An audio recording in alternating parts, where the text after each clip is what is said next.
시청자 여러분 안녕하십니까. 지금부터 전옥현의 안보정론을 시작하겠습니다. 자, 이번 시간에는 말이죠, 윤석열 대통령이 오늘 화요일이죠, 국무회의가 열렸는데 국무회의에서 이 공매도 문제를 비롯한 중요 현안에 관해서 강력한 입장을 표명했습니다. 그리고 또 APEC 정상회담을 앞두고요, AP통신과 서면 인터뷰를 통해서 우리 한반도의 안보 상황, 이 국제적인 이런 분쟁 문제에 관해서 이 확고한 또 소신을 밝혔어요. 그러니까 이제 북한이 오판하면 즉각적으로 보복을 하겠다라는 입장을 내보였습니다. 자, 그리고요, 지금 이제 이 민주당 측 동정을 보면은요, 매우 수상한 동정이 지금 제기되고 있는데요, 일어나고 있는데, 국민일보가 방금 단독 보도하고 있는 내용입니다. 자, 이미 안도환 검사에 대해서는 탄핵을 이미 의결을 했고요. 지금 이제 손준성 검사하고, 그 다음에 이제 다른 또 한 명, 추가적으로 이 2명 검사에 대한 탄핵을 추진하고 있어요. 이제 30일 날 하겠다는 거 아니겠습니까? 자, 그런데 이것도 양이 안 차가지고 이제는요, 검찰총장에 대한 탄핵도 추진하겠다. 이러한 방향으로 지금 내부 검토가 은밀하게 이루어지고 있는 것으로 국민일보가 지금 단독 보도하고 있어요. 그래서 이 내용도 여러분께 자세히 말씀을 드리도록 하겠고요. 자, 그리고요, 송영길이하고 이제 조국, 지금 이제 정가에서 이런저런 추측들이 나오는데, 송영길이는 직접 본인 입으로 비례위성정당을 만들겠다라는 입장을 밝혔고요. 그리고 조국은 지금 문화일보의 이 허민 카페에서 조국 신당 거의 확정적이다, 이러한 분석 칼럼을 쓰고 있습니다. 그래서 이 내용을 말씀을 드리도록 하겠습니다. 그리고 말이죠, 어제 이 돈봉투 사건에 대한 재판이 열렸는데 여기에서 매우 중요한 몇 가지 새로운 사실들이 밝혀졌어요. 그래서 지금까지 밝혀진 19명 이외에 추가적으로 7명의 실명이 거론이 됐고요. 지금까지는 송영길이한테 보고했다라는 것만 지금까지 알려졌는데, 이제는 송영길이한테 보고됐지만 송영길한테 지시까지 받았다, 이런 지금 진술이 확보됐고, 그리고 윤관석과 이정근의 통화 녹취록을 검찰에서 어제 재판에서 말이죠, 지난 22, 그러니까 대표 선거 직전에 녹화한 내용이 되겠습니다. 녹음한 이 녹음 파일을 어제 재판에서 검찰이 공개를 했습니다. 자, 그래서 이제는 송영길에 대한 수사가 급물살을 탈 확률이 굉장히 커졌다. 이게 이제 이 법조계의 전반적 시각인 것 같습니다. 자, 이러한 뉴스를 가지고 이제 하나씩 여러분께 보도를 해 드리도록 하겠습니다. 자, 그러면요, 우선 윤석열 대통령이 오늘 이제 국무회의 성사에서 밝힌 거, 공매도는요, 끝까지 지금 근본적 개선 방안을 만들 때까지 철저하게 금지하겠다라는 취지의 입장을 밝혔습니다. 자, 오늘요, 이제 국무회의 모두 발언에서 한 내용인데요. 자, 그래서 이 공매도 금지와 관련된 내용을 먼저 말씀을 드리고, AP통신 기자회견, 그 다음에 이번에 이제 APEC 회담과 그 다음에 영국 프랑스 방문 관련 내용을 순서대로 여러분께 이제 핵심만 여러분께 말씀을 드리겠는데요. 자, 우선 윤 대통령의 이런 공매도 금지 아주 입장이 강합니다. 그러니까 이제 불법 공매도 문제를 방치하는 거, 이거는 개인 투자자들에게 큰 손실만 일으킬 뿐만 아니라 증권시장의 신뢰 저하, 그리고 투자자 이체를 초래할 수 있다. 그리고 일각에서는요, 이 공매도 금지 조치로 인해서 모건 스탠리 캐피탈 인터내셔널 선진 이 지수 편입이 어려워진다, 이런 우려를 하고 있지만은, 미국과 달리 우리나라 증권시장은 변동성이 크고, 그 다음에는 이제 개인 투자자 비중도 높아서 장기적으로는 증권시장 경쟁력에 긍정적 영향을 줄 것이다. 그러한 이 전망을 하고 있어요. 자, 그래서 이 금융위하고 금감원 철저하게 이 개인 투자자를 보호하는 해결책을 준비하라, 이렇게 지시를 했습니다. 그리고요, 지난 3월 달에 발의된 법이 하나 있어요. 바로 노후 계획 도시 정비를 위한 특별법인데, 이거 빨리 특별법 제정을 추진하라, 이렇게 지시를 내렸습니다. 그리고 지역상권법도 마찬가지, 지역상권법을 제대로 빨리 추진을 하고, 그리고 공정채용법과 관련해서도 이거 고용세습, 채용갑질 근절해야 되기 때문에 이것도 빨리 입법화를 해달라, 이렇게 지시를 했습니다. 그리고 현장 방문을 통해서 들을 수 있는 거하고 책상 위에서 생각할 수 있는 정책자와는 질이 완전히 더 다른 얘기다. 그래서 현장의 목소리를 더 많이 반영해서 정책도 입안하고 그리고 민생 문제도 해결해 달라. 이러한 이 지시를 했습니다. 자, 그리고요. 그 다음에 이제 이 AP통신과 서면 인터뷰를 했어요. 이 AP통신과의 서면 인터뷰 내용도 상당히 중요합니다. 핵심은요. 이번 에이펙 회담에서 북한과 러시아 간의 이 군사협력, 이거 굉장히 한반도 안보 상황뿐만 아니라 이 전체적인 국제 안보에도 심각한 위협이 초래된다. 이게 이제 하나고요. 그래서 이러한 북한과 러시아 간의 무기 거래 강력히 항의하고 국제적인 차원에서의 대응 방안을 강구하도록 그렇게 하겠다라고 밝혔고요. 그리고 북한이 이번에 이제 중동 하마스의 이스라엘 기습 공격 요거에 잘못하면 이제 상황 판단을 오판할 가능성이 상당히 큰데 만약에 오판할 경우에는 즉각적인 이 한미 동맹의 이 강력한 대응에 직면할 것이다. 예, 이렇게 입장을 밝혔어요. 예, 강력하고도 즉각적인 보복을 초래할 것이다. 한미 양국이 보복 응징을 하겠다라는 입장을 확고하게 밝혔습니다. 그리고요, 특히 북한과 러시아 군사협력은 한반도는 물론이고 동북아, 유럽의 안보에까지도 심각한 위협이 되고 그리고 또 보편적 규칙에 기초한 국제 질서도 훼손한다. 그리고 이제 정찰위성 이 발사의 주 목적이라고 하는 것은 ICBM 능력을 한 단계 끌어올리는 것 아니냐. 그래서 보다 강화된 대응책을 마련해야 되겠다. 이러한 입장을 내놨습니다. 그 다음에는 이번 이제 이 해외 순방, 이 정상회담과 관련해서, 지금 윤 대통령이 밝힌 내용을 보면은요, 에이펙 정상회담에서는 우리 경제에 실질적인 도움이 되는 협력 방안을 논의하겠다라고 밝혔고, 이번 에이펙 정상회의는 세계의 지정학적 불안전성, 그 다음에는요, 지경학적 변동이 교차되는 글로벌 복합 위기 속에서 열리는 점을 강조하고 세계 GDP의 60% 이상을 차지하는 회원국 정상들이 한데 모이는 이번 회의에서 공급망 다변화와 무역 투자 확대와 같이 우리 경제에 실질적으로 보탬이 되는 협력 방안을 논의할 예정으로 있다. 이렇게 밝혔습니다. 그리고 영국 방문과 관련해서는요. 정상 간 합의 문서인 한영 어코드를 채택한다. 그래서 양국 관계의 미래지향적 파트너십을 다층적으로 확대시켜 나갈 것이다. 라고 밝혔고요. 파리 여러분들 아시다시피 이제 엑스포 유치에 최선을 다하겠다. 예, 그래서 직접 BI 이 대표들을 만나서 엑스포 유치를 위한 막판 총력전을 적극적으로 펼쳐 나가겠다. 이러한 입장을 밝혔습니다. 상당히 말이죠. 이번 이 정상 회담 내용이 그 어느 때보다도 굉장히 중요한 것 같아요. 특히 이스라엘과 하마스의 무력 충돌로 인해서 굉장히 이번 에이펙 정상회담에서의 북한에 대한 억제와 응징 방안 그리고 견제 방안 논의가 상당히 중요하지 않나 그런 점에서요. 이번에 이제 아직 공식적인 발표는 되지 않고 있지만은 한중 정상회담이 굉장히 우리가 이제 눈여겨볼 대목이 아닌가 생각이 듭니다. 자, 이번에는요. 이원석 이 검찰총장에 대한 민주당의 탄핵이 내부적으로 지금 검토되고 있다. 이러한 보도가 나오고 있어요. 이 보도는요. 지금 국민일보에서 단독으로 보도하고 있습니다. 자, 그래서요. 지금 이제 이 이유 중에 하나는요. 지금 이제 김건희 여사에 대한 수사를 사실상 지휘할 책임자가 이원석 검찰총장인데 이원석 검찰총장이 김건희 여사에 대한 수사가 이렇게 이제 무죄 쪽으로 이렇게 넘어간 거, 무혐의 쪽으로 넘어간 거, 이거는 바로 이원석 검찰총장이 제대로 수사 지휘를 하지 않았기 때문이 아니냐. 예, 요래서 이거 그냥 둘 수 없다는 것이죠. 그래서 지금 이제 이 손준성 검사장이 이제 승진됐죠. 그리고 이정석 수원지검 차장검사 이 두 사람에 대한 탄핵을 지금 이제 추진하겠다. 이미 뭐 지난번에 냈는데 이게 이제 결국은 이제 철회했지 않습니까? 그래서 30일 날 다시 두 사람 탄핵을 추진하는데 여기에 만족하지 않고 이원석 총장 탄핵이라고 하는 초강수 카드를 지금 들고 나온 것으로 지금 보입니다.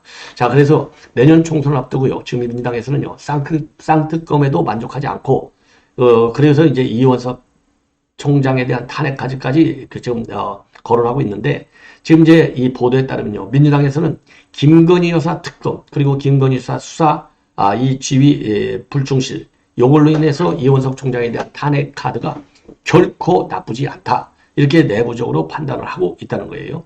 더군다나 김건희 여사 주가 조작 의혹은 물론이고 지금 양평 고속도로 때문에 새롭게 제기되고 있는 또 이 김건희 여사에 대한 의혹, 그리고 또 양평 이 공지구 개발과 관련된 또 이 김건희 여사 이 친정 쪽이죠. 의혹, 이런 것들도 수사가 제대로 지금 이루어지고 않고 있는데 이거야말로 결국은 직무유기로 봐야 될 것이 아니냐. 그래서 이원석 총장에 대한 탄핵까지도 검토하기로 했다는 겁니다. 다만 그런데 그래서 이렇게 이제 총장 탄핵까지 검토하는 것은 맞는데 아직 탄핵 소추를 최종 결정한 것은 아니다. 그래서 검찰의 수사 진행 상황과 여론을 보면서 최종적으로 탄핵 소추 여부를 결정하겠다. 이러한 입장인 것으로 알려져 있어요. 자, 그래서 이 얘기는요, 더군다나 지금 최근에 이제 이 검사들, 이정섭 차장검사, 그 다음에 손준성 검사, 이 탄핵을 추진하기로 이제 결정을 하고 탄핵안까지 제출했다가 이제 철회한 거 아니겠습니까? 이 필리버스터를 갖다가 우리 국민의힘에서 포기하니까. 자, 이러다 보니까 이원석 검찰총장이 직접 뭐라고 그랬어요? 아니, 검찰이 마음에 안 든다고 탄핵해? 그러면 판사 마음에 안 들면 탄핵할 거냐? 그러니까 이제 판사는 되게 무서워하잖아요. 이재명이가. 요거를 딱 지적하고 나선 거예요. 그러면서 그래도 검사만이라도 탄핵하겠다. 그러면은 검사를 탄핵하지 말고 나를, 이재명에 대한 수사와 기소를 전부 책임지고 있는 나를 탄핵하라 그랬잖아요. 그러니까 요거를 올라타가지고 지금 탄핵을 추진하는 건데 이건 역풍 정도가 아니라 요거는 그러면 이 검찰 쪽에서 말이죠. 아니면 시민단체에서 무모한 탄핵을 하는 거. 이거는 예를 들어서 이원석 검찰총장을 갖다가 직무유기로 탄핵한다. 직무유기 갖고는요, 탄핵감이 안 되는 거예요. 탄핵은 그냥 죄가 있다고 탄핵하는 게 아니에요. 그냥 죄가 있을 때는 그 제목에 대해서 수사를 하면 되는 겁니다. 수사만 받으면. 또 징계를 받으면 돼요. 예, 감찰을 받으면 되는 것인데 탄핵이라고 하는 것은요, 그런 일반적인 범죄가 아니라 중대한, 직무를 수행하는 것이 중대한 범죄 행위를 구성할 경우에, 예, 그렇잖아요. 그리고 이제 직무 수행 과정에서 중대한 범죄 행위를 저질렀을 경우, 그래서 범죄의 중대성이 굉장히 강조되는 거예요. 탄핵 이퀄 중대성, 이렇게 생각하시면 돼요. 탈법성, 불법성, 이거는 정상적인 뭐 징계면 징계, 감찰이면 감찰, 그 다음에 고발이면 고발, 요걸로 가면 되는 겁니다. 통상적인 사법 절차에 불과해요. 일반적인 범죄는. 예, 그러나 탄핵은요, 일반적인 범죄가 아니라 굉장히 중대한 헌법사와 법률 위반 행위에 대해서만 탄핵하도록, 탄핵은 굉장히 헌법상으로 제한적으로 적용을 하도록 그렇게 규정을 하고 있고, 그게 모든 선진 국가들의 법 정신으로 되어 있어요. 그런데 지금 이거를 정면으로 도전하는 게 민주당이 되겠습니다. 자, 그래서 이러다 보니까 지금 이제 뭐라고 되어 있느냐, 이거는 이 검사 이 표적으로 하는 거, 지금 그래서 제가 말씀드린 대로요, 지금 이제 탄핵 대상은 되지 않았지만은 이 처가 범죄 이와 관련해서는요, 이 검찰에서 지금 좌표 찍기 하고 있다고 하잖아요. 좌표 찍기. 이 김명철 검사를 지금 좌표 찍기 하고 있는 겁니다. 그 다음에는 또 하나, 이 공익지구에 관해서는 이정화 검사를 또 이 좌표 찍기 하고 있는 거예요. 그래서 김명철 검사도 제가 이제 과거에 보여드렸는데, 이번에는 이제 이정화 검사, 이게 말하자면 처가 범죄와 관련해서 이거를 보호하고 있다, 이렇게 되어 있는데 이거 전혀 사실이 아닌 겁니다. 예, 요게 그러니까 가짜 뉴스를 가지고 검찰의 좌표 찍기, 그리고 검찰 탄핵까지 밀어붙이고 있는 무모함과 그리고 일종의 이제 다수당의 횡포를 범하고 있는 지금 민주당이다, 이렇게 이제 보시면 되고요. 자, 이 정도로 해서 이 검사 탄핵과 그 다음에 이제 좌표 찍기를 말씀을 드렸고, 이번에는요, 이 송영길 의원이 이제 송영길이가 비례정당 출마를 거심하고 있다. 그리고 여기에는 조국 당연히 두를 가능성도 있고 추미애도 두를 가능성이 있다, 이렇게요, SBS 방송 인터뷰를 통해서 밝히고 있습니다. 예. 자, 그러면서요, 이제 오늘 SBS 김태니 정치쇼에서 이러한 입장을 직접 밝혔어요. 그래서 전국구형 신당이 만들어질 수밖에 없다, 심각하게 고민하고 있다. 예. 그리고 이거는요, 저 개인의 정당이 아니다. 예. 그리고 검찰 독재와 싸울 수 있는 그런 정당이 되고 민주당을 견인할 수 있는 정당이 될 것이다, 이런 입장을 밝혔습니다. 자, 이거 참 뭐라고 그러죠? 이런 걸 뭐 똥꼬집 정도가 아니고 이건 아집이죠. 아집. 예. 자, 그리고 조국도 얼마나 억울하겠느냐. 자기 명예회복을 위해서 전국의 공간이 열리되면 자기하고 연대할 가능성이 있고 모든 연대 가능성에 지금 열어놓고 있다. 이런 입장을 밝혔어요. 그리고 추미애도 마찬가지로 동조할 수 있다. 이런 입장을 내놨는데 참 꿈은 야무지게 꾸고 있습니다. 이번에요. 놈놈놈 시리즈 때문에 송영길 정치 생명은 끝났다. 그리고 안 끝났으면 끝나도록 해야 되겠다. 이러한 생각이 듭니다. 자, 이번에는요, 이 문화일보의 허민 정치 카페에서 주장하고 있는 칼럼 내용인데요. 자, 조국은 증오의 조직화. 증오의 조직화라는 거 이제 여러분들 뭐 말씀만 들어도 알잖아요. 윤석열 정부에 대한 증오 조직화를 얘기하는 거예요. 그래서 최종적으로 윤석열 정권의 퇴진, 이거를 목표로 한 위성 정당, 그러니까 조국 신당을 만드는 것은 이게 기정사실로 봐야 된다. 이러한 입장을 내놓고요. 그리고 시간표까지 지금 그려놓고 있습니다. 그래서 조국이는요, 총선 출마를 선언해서 이거를 세력화하는 과정에 있고, 신당 장단은 거의 굳어졌다. 이렇게 지금 보고 있습니다. 그래서 11월, 12월 동안 이런 이제 작업을 하는 거고요.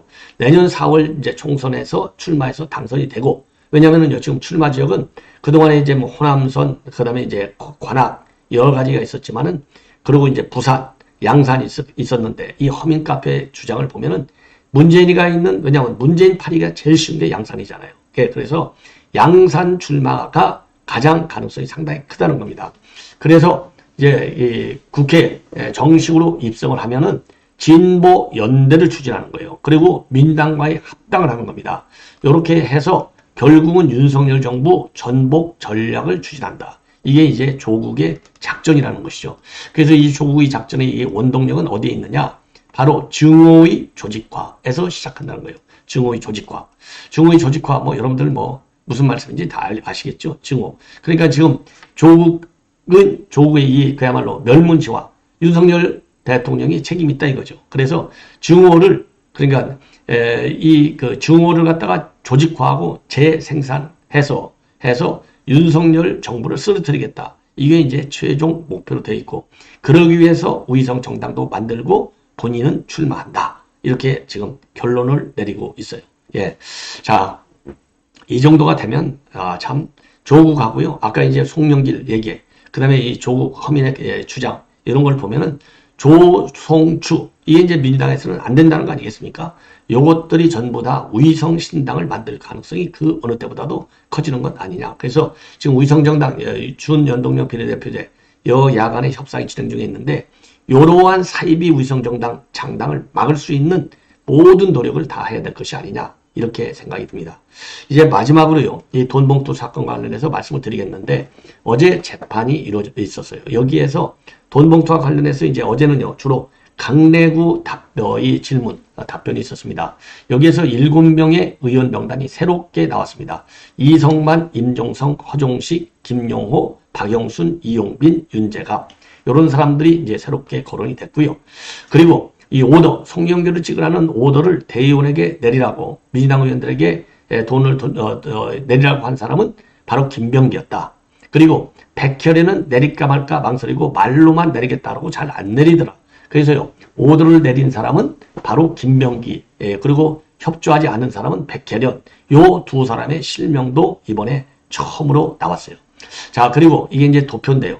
이 돈봉투는 4월 28, 29일 날 온라인 투표가 이루어지는 날, 그리고 재외국민 대의원 이메일 투표가 이루어질 때 28, 29일 날 집중적으로 살포했다. 그리고 돈 살포는요, 그 지금 윤관석이는 달라고 해서 줬다. 이거 아니겠습니까? 그런데 사전에 철저하게 기획을 통해서 돈 봉투를 뿌렸다. 요게 이제 어제 재판 과정에서 나온 새로운 진술이고요. 그리고 요거는요, 이 박영수 보좌관을 통해서 지금 이제 송영길한테 전부 보고했고, 송영길이가 보고를 받고 지시까지 했다. 그래서 지금 이정근이는요, 나는 보고했어 까지만 했는데, 어제 재판에서는 송영길한테 지시까지 내려왔어. 요 새로운 내용이 나왔어요. 그래서 이러한 내용 중에 이제 상당 부분은요, 윤관성하고 이정근이가 4월 28일 날, 4월 28일 날, 이 대화를 나눈, 4월 29일입니다. 죄송합니다. 요게 말이죠. 이 녹취록이 나왔는데요. 예, 4월 28일에 맞습니다. 4월 28일 날 윤관성하고 이정은이 통화 녹취록 일부를 어제 공개를 했습니다. 그래서 돈 봉투는 그냥 감사의 표시야. 예, 찍어줘서 고마워. 이 사후적으로 줬다. 이렇게 이제 윤관성이가 얘기했는데 사후로 준 게 아니라 사전적으로 철저하게 기획을 통해서 이 돈 봉투를 줬다는 겁니다. 그래서 예, 이 돈 봉투를 만드는데 강내구하고 윤관성이가 주도적인 역할을 했다. 이렇게 이제 되어 있어요. 자, 그래서 지금 이제 어제 재판에서 선거 날 또는 선거 전날만 이런 오다를 내려도 충분히 당 대표 선거에 영향력을 행사할 수 있다. 예, 요렇게 판단하고 돈 봉투를 뿌렸다는 겁니다. 자, 그래서 돈 봉투 의원들의 이제 새롭게 7명이 이제 폭로가 됐고요. 그 다음에는 이제 주간 기획회의라는 게 있었잖아요. 주간 기획회의에서 돈 봉투 뿌리는 문제가 노골적으로 이제 토론이 됐다는 거 아니겠습니까? 그런데 주간 기획회의의 고정 멤버 이름도 어제 공개가 됐어요. 그래서 윤관석, 이성만, 임종성, 허종식, 이용빈, 김용호, 민병덕 요 주간회의, 기획회의 멤버들도 전부 노출이 됐고요. 그리고 아까 다시 한번 말씀드리면 7명, 이성만, 임종성, 허종식, 김용호, 박영순, 이용빈, 윤재가 이 7명도 어제 전부 지금 보도가 됐습니다. 즉 폭로가 됐어요. 예. 자, 그래서 이제 송영길이에 대한 이 증인 신문 20일 공판에서 증인으로 이제 이 박용수 보좌관이 신문하게 되어 있는데요. 그러니까 이제 다음 주 공판이 되겠습니다. 여기에서 박용수가 관련 내용을 갖다가 제대로 진술만 한다면은 지금 이제 송영길 수사가 상당히 이 답보 상태에 빠져 있다 이런 보도가 나오고 있는데 급물살을 탈 가능성이 이제 커지고 있는 상황이 아니냐 이러한 전망이 나오고 있습니다. 자, 그래서 이 돈봉투 사건 별로 이 수사에 진도가 없었는데 이제부터는요 여러분들께서도 돈봉투 사건과 관련된 보도를 좀 면밀하게 시청해 주시면 대단히 고맙겠습니다. 이거 송영길이 빨리 데려다가 구속시켜야 되지 않겠습니까? 예, 이것으로 본 방송은 마치겠습니다. 대단히 고맙습니다.